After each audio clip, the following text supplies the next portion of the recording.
Ready दोस्तों? चलिए तो स्टार्ट करते हैं। देखिए पहला क्वेश्चन आपके सामने दिया गया है।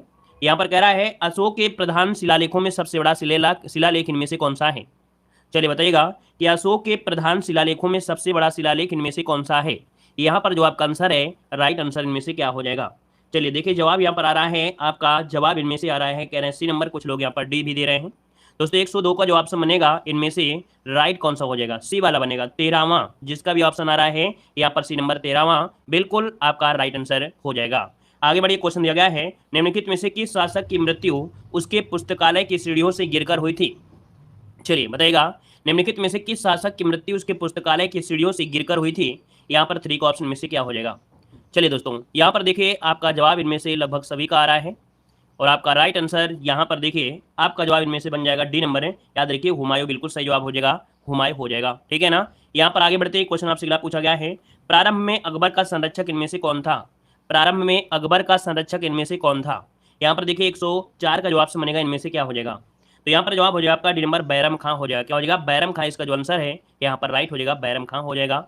और आगे बढ़ते हैं, क्वेश्चन आपसे अगला पूछा गया है, पानीपत का द्वितीय युद्ध किनके बीच लड़ा गया था? चलिए बताइएगा कि पानीपत का जो द्वितीय युद्ध है किनके बीच लड़ा गया था? यहाँ पर जो आंसर है राइट आंसर में से क्या हो जाएगा? चलिए भाई यहाँ पर देखिए आपका जो आंसर है 105 नंबर में ऑप्शन बनेगा कौन सा? यहाँ पर बी हो जाएगा आपका, अकबर और हेमू के बीच। किसके?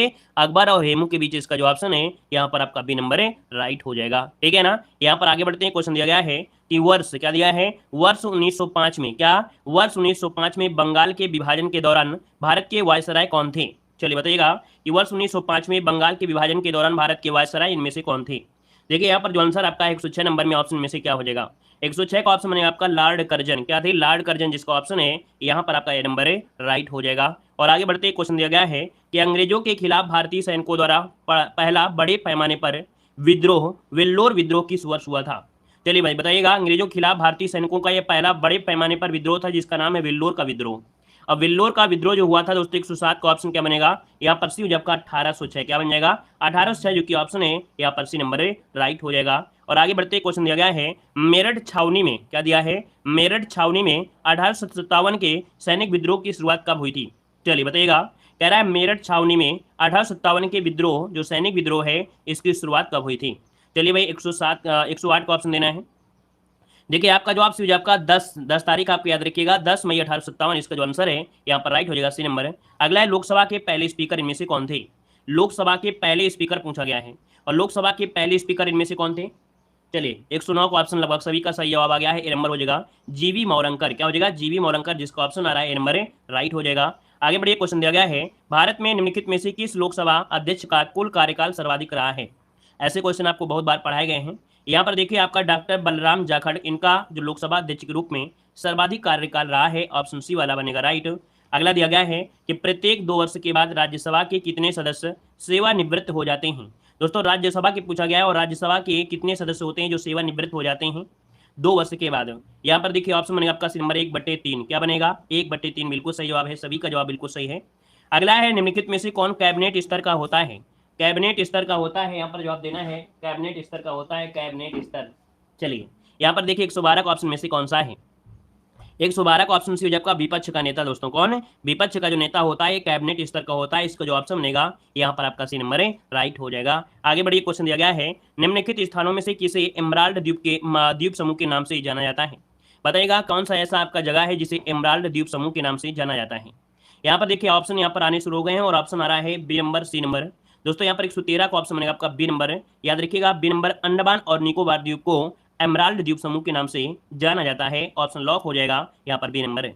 अगला निम्नलिखित में से कौन सा पर्वतीय दर्रा उत्तराखंड में स्थित नहीं है? उत्तराखंड में स्थित नहीं है, यहाँ पर देखिए ऑप्शन क्या बनेगा? तो उत्तराखंड में देखो, उत्तराखंड में आपका सिपकीला दर्रा नहीं है ना? सिपकीला दर्रा है कहाँ पर? जल्दी से बताइए, जल्दी से कमेंट करेंगे सभी लोग कि यहाँ पर जो बताइए सिपकीला दर्रा कहाँ पर है? हिमाचल प्रदेश में, बिल्कुल सही है कि सिपकीला दर्रा हिमाचल प्रदेश में है। आगे बढ़िए, क्वेश्चन दिया गया है, निम्नलिखित में से किस भारतीय पर्वतीय चोटी की ऊंचाई सबसे कम है? निम्नलिखित में से किस भारतीय पर्वतीय चोटी की ऊंचाई सबसे कम है? यहाँ पर देखिए 115 का ऑप्शन क्या बनेगा? देखिए कंचनजंगा, नंदा देवी, कामेट, लेकिन जो मुकुट पर्वत आपका है 115 नंबर में, मुकुट पर्वत का जो ऊंचाई है वो सबसे कम है दोस्तों, याद रखिएगा, ठीक है ना। ऑप्शन बनेगा यहाँ पर आपका डी नंबर है, राइट हो जाएगा। और आगे बढ़ते क्वेश्चन दिया गया है, विश्व में सबसे बड़ा गर्म रेगिस्तान में से कौन सा है? सबसे गर्म रेगिस्तान पूछा गया, सबसे गर्म रेगिस्तान। और सबसे गर्म रेगिस्तान की अगर बात किया जाए तो दोस्तों ये है सहारा, माना कौन है, सहारा, जो कि ऑप्शन बनेगा यहाँ पर बी नंबर है, राइट हो जाएगा। आगे बढ़ते क्वेश्चन दिया गया है, सूची फर्स्ट को सूची सेकंड के साथ सुमेलित करना है। देश दिया गया और तंजानिया दी गई है, तो चलिए फिर मिलान कर लीजिएगा, यहाँ पर आंसर में से क्या हो जाएगा। तंजानिया की राजधानी क्या है, तंजानिया की राजधानी है डोडोमा, क्या है, डोडोमा है, यहाँ पर देखिए 3 हो गया। केन्या की राजधानी नैरोबी है, यहाँ पर 2 हो जाएगा। नामीबिया की राजधानी विंडोवेक है, अर्थात यहाँ पर इसका क्या बनेगा, 4 हो जाएगा। और मोरक्को की राजधानी क्या है, रबात है दोस्तों, रबात हो जाएगा, 1 हो जाएगा। मतलब ऑप्शन जो बनेगा 3 2 4 1 बनेगा, 3 2 4 1, जो कि ऑप्शन बनेगा आपका ए नंबर है, राइट हो जाएगा। आगे बढ़िए, क्वेश्चन दिया गया है, निम्नलिखित में से कौन सा देश आंशिक या पूर्ण रूप से सहारा रेगिस्तान में नहीं आता है। चलिए, निम्नलिखित में से कौन सा देश आंशिक या पूर्ण रूप से सहारा रेगिस्तान में नहीं आता है। देखिए 118 की अगर बात किया जाए तो यहाँ पर आंसर राइट क्या हो जाएगा, राइट हो जाएगा आपका सी नंबर नाइजीरिया। याद रखिएगा, नाइजीरिया इसमें आपका नहीं आता है, आता कौन है, अल्जीरिया, चाड, लीबिया, है ना, नाइजर, सूडान, ट्यूनिसिया, मिस्र, मोरक्को, ये आपका विस्तार है, लेकिन नाइजीरिया में इसका विस्तार नहीं है। आगे बताइएगा, देशबंधु किसे कहा जाता था, देशबंधु किसे कहा जाता था, यहाँ पर 119 का ऑप्शन देना है दोस्तों। 119 का ऑप्शन सी आपका चित्तरंजन दास को, ऑप्शन बनेगा आपका सी नंबर। अगला दिया गया है, निम्नलिखित में से कौन सा राजस्व व्यय का एक उदाहरण है, राजस्व व्यय का एक उदाहरण पूछा गया है, राजस्व व्यय का एक उदाहरण पूछा गया है। तो यहाँ पर देखिए, जब एक क्या होता है, प्रिंटर की मरम्मत की जाती है ना भाई, प्रिंटर नया लिया गया था, इसके बाद बिगड़ गया है, दूसरे साल या कुछ भी करें, तो उसमें जो आपका राजस्व व्यय में आएगा, उसकी मरम्मत के लिए जो पैसे खर्च किए गए, ठीक है ना, रिपेयरिंग वाला। आगे बढ़िए, क्वेश्चन दिया गया है कि घाटे की वित्त व्यवस्था का अर्थव्यवस्था पर क्या प्रभाव पड़ता है, घाटे की वित्त व्यवस्था का अर्थव्यवस्था पर क्या प्रभाव पड़ता है। दोस्तों अर्थव्यवस्था में क्या हो जाएगा, मुद्रास्फीति की आती है। यहाँ पर देखिए आपका जो आंसर बनेगा ए नंबर है, राइट हो जाएगा। आगे बढ़ते क्वेश्चन दिया गया है, बांके बिहारी मंदिर उत्तर प्रदेश के किस शहर में है। चलिए बताइएगा कि बांके बिहारी मंदिर है ये कहाँ पर है, बांके बिहारी मंदिर वृंदावन में है, ऑप्शन सी हो जाएगा, बिल्कुल सही है। अगला बताइएगा कि उत्तर प्रदेश के बुद्ध ने अपना पहला उपदेश दिया था, है ना, तो वही अपना पहला उपदेश दिया था कहाँ पर, तो आपके सारनाथ में दिया था, जो कि ऑप्शन बनेगा आपका सी नंबर है। अगला है, रूमी दरवाजा उत्तर प्रदेश के किस शहर में है, तो रूमी दरवाजा कहाँ पर है, आपके लखनऊ में है, याद रखिएगा, लखनऊ इसका ऑप्शन हो जाएगा। अगला दिया गया है, इखलाक खां का रोजा जो कि मकबरा है उत्तर प्रदेश के किस जिले में है, इखलास खां का रोजा कहाँ पर है, इखलास खां का रोजा है आपके बदायूं में, ऑप्शन डी हो जाएगा आपका बदायूं। अगला है कि उत्तर प्रदेश के किस शहर में 10 मंजिला पागल बाबा मंदिर मिलेगा। हमने ये सब क्वेश्चन पढ़ा दिया है, प्रीवियस ईयर क्वेश्चन वाले आपके क्वेश्चन पढ़ाया था, वहां पर ये क्वेश्चन सब कुछ हमने पढ़ाया है।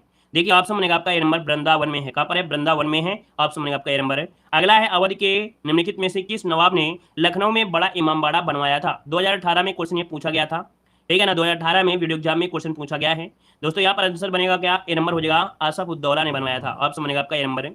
अगला दिया गया है, ऐतिहासिक विक्टोरिया पार्क जिसे अब जंग ए आज़ादी पार्क का नाम दिया गया है, ये कहाँ पर है, बताइएगा, जंग ए आज़ादी पार्क आपके कहाँ पर है, तो ये कहाँ पड़ता है, आपके ऑप्शन बी हो आपका मेरठ, इसका आंसर राइट हो जाएगा, बी नंबर मेरठ हो जाएगा।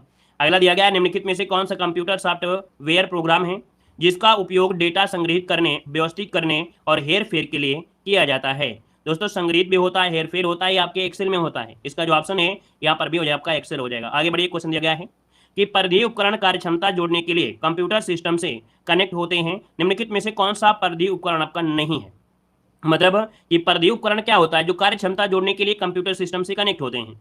अब इसमें से कह रहा है कौन सा परिधीय उपकरण नहीं है, और नहीं है तो दोस्तों देखिए, माउस भी होता है, स्कैनर होता है, मुद्रक होता है, लेकिन मदरबोर्ड इसमें से नहीं होगा। यहाँ पर जो आंसर आपका है, यहाँ पर आपका बनेगा डी हो जाएगा। अगर मुद्रक समझ में नहीं आ रहा था तो प्रिंटर तो आप समझ ही सकते थे ना, इंग्लिश में तो लिखा ही है ना प्रिंटर, तो प्रिंटर आप वो क्यों लगा रहे हैं। यहाँ पर मदरबोर्ड हो जाएगा, जो कि आप समझेगा आपका डी नंबर है, राइट हो जाएगा। आगे बढ़िए, क्वेश्चन दिया गया है, निम्नलिखित में से कौन सा एक उपाय नहीं है जिसे एक वायरस आपके कंप्यूटर को संक्रमित कर सकता है।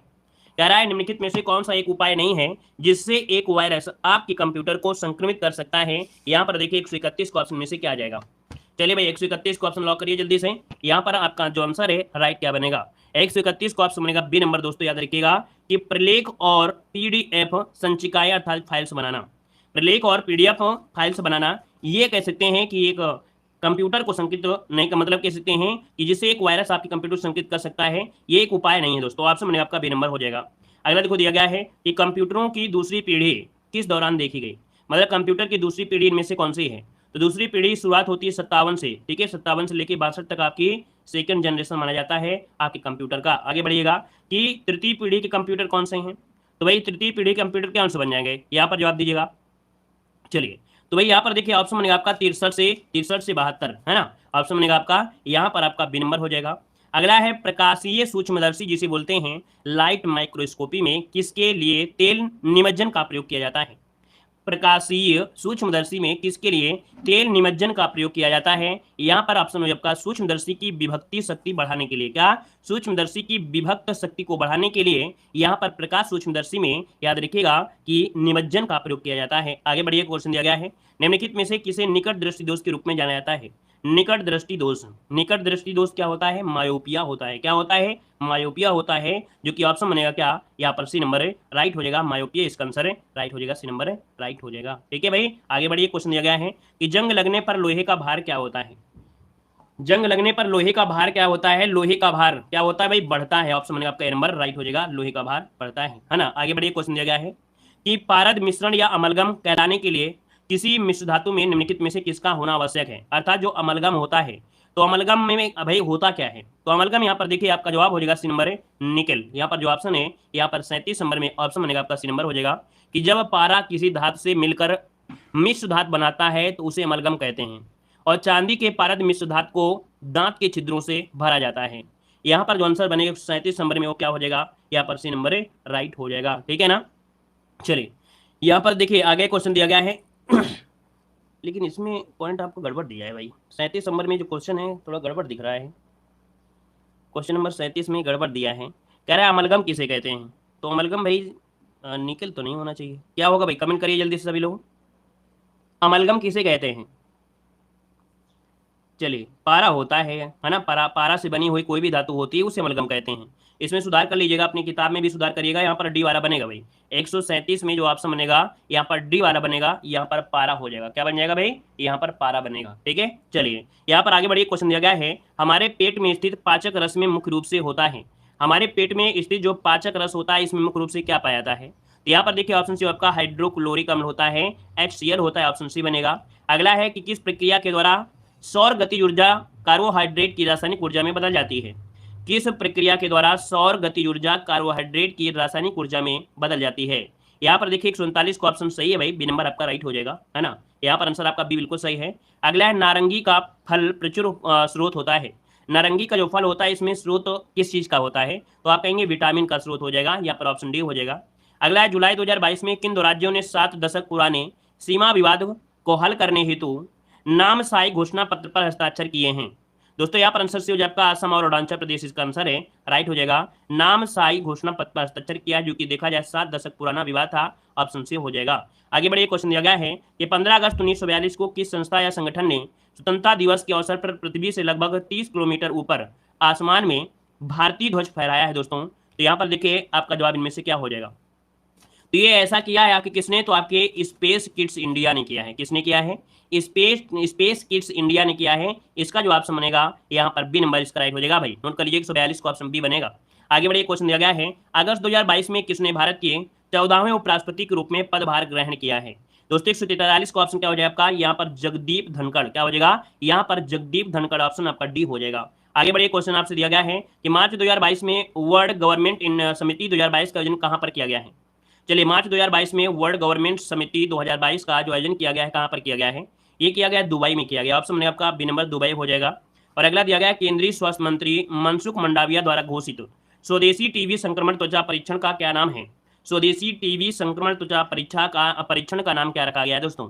ये परीक्षण है आपका CTV। क्या नाम है इसका? नाम है CTV। ये स्वदेशी टीबी संक्रमण त्वचा परीक्षण है। यहाँ पर आंसर आपका बनेगा ये नंबर। अगला दिया गया है कि मई 2022 में किस राज्य में देश के पहले अमृत सरोवर का उद्घाटन किया गया है? तो अमृत सरोवर आपके कहाँ पर? उत्तर प्रदेश, इसका आंसर आपका सी हो जाएगा।